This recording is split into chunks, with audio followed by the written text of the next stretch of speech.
Hello everyone. My apologies.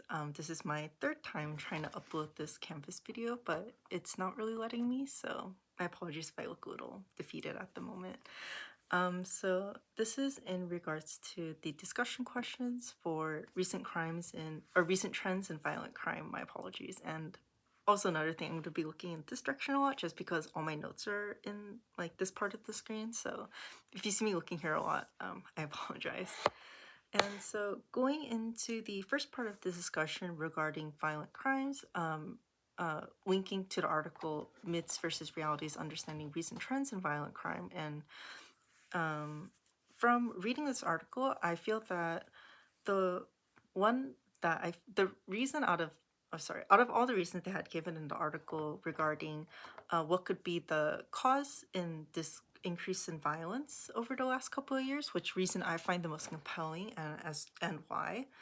And I would say that the reason I find the most compelling would be the one where they mention socioeconomic instability and disruptions in community life to be the one that stuck out to me the most.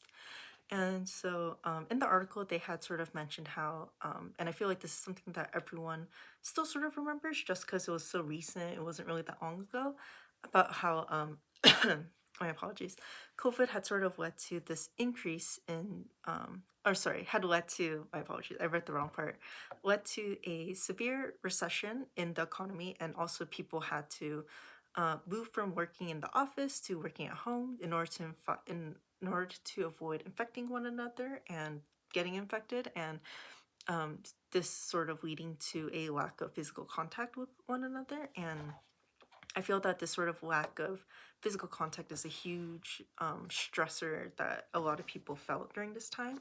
From suddenly going from being around people all the time to suddenly not being like near people all the time, I feel like is a very has a very big impact on people. Also, during this time, a lot of people had there was sort of like an increase in layoffs at this time, which I feel like was another area of stress. I remember it almost felt like during that time, like articles kept coming out of, this company is laying off this percentage of staff, and this company is laying off this percentage just because they weren't able to support them anymore during the pandemic. With the pandemic being a huge reason as to why, and the last reason or the last sort of hardship being that I want to mention being having to worry about yourself and your loved ones, and those who are immunocompromised especially had a lot to worry about in terms of getting infected.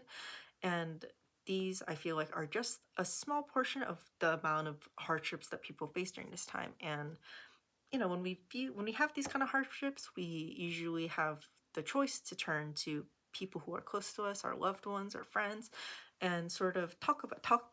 They can sort of like talk us through these hardships, and we can sort of relate to each other. But during COVID, this was very limited, especially in terms of physical contact. So I felt like people had a really hard time dealing with these types of struggles, and for some people, it may have manifested in a way that could have led to them being violent. So I feel that this is the reason why I feel that socioeconomic instability and disruptions in community life to be the most compelling reason to me. And so going into the second question regarding retail theft, um, I sorry, just from reading the article, I feel that these large corporations are not really accurately reporting retail theft data accurately. I'm not sure if I said that.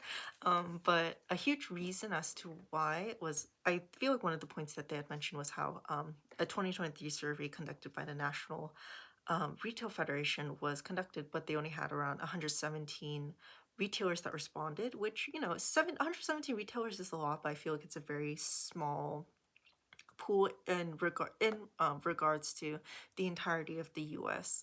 Retail market. So because of that, I feel like it's not really accurate, and I find this to be the reason why there's not really a lot of accuracy in reporting retail theft data.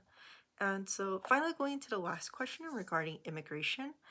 In the article that was corresponding with this, they had mentioned how undocumented immigrants are around 33% less likely to be incarcerated compared to those who are born in the US. However, as we see to this day, and we've seen in the past before, um, a large sections of the community believe that a lot of that immigrants are behind the cause of, or behind the reason. behind, sorry, my apologies, behind a lot of crime despite the data that might be there. And I feel like, to me, I feel like the biggest reason for this is simply fear mongering. This sort of correlations that people hold between immigrants and crime have sort of had this long history of being sort of associated with one another, and it's a long and very daunting history, I would say. And I feel that, you know, especially like to this day, we see a lot of examples of in the media, a lot of maybe what, Trump says all the time about the harm that immigrants cause, when in reality we know that not to be true. But it's fear mongering in its most, I guess, purest form that we've ever seen. And these sort of harmful stereotypes that arise can actually foster a hostility within communities, where this can have a detrimental effect on law enforcement's ability to conduct investigations and hold perpetrators accountable, because a lot of these immigrants have fear of retaliation just simply based on their immigration status, and thus a lot of crime goes unreported, and the right people aren't being held accountable for their actions.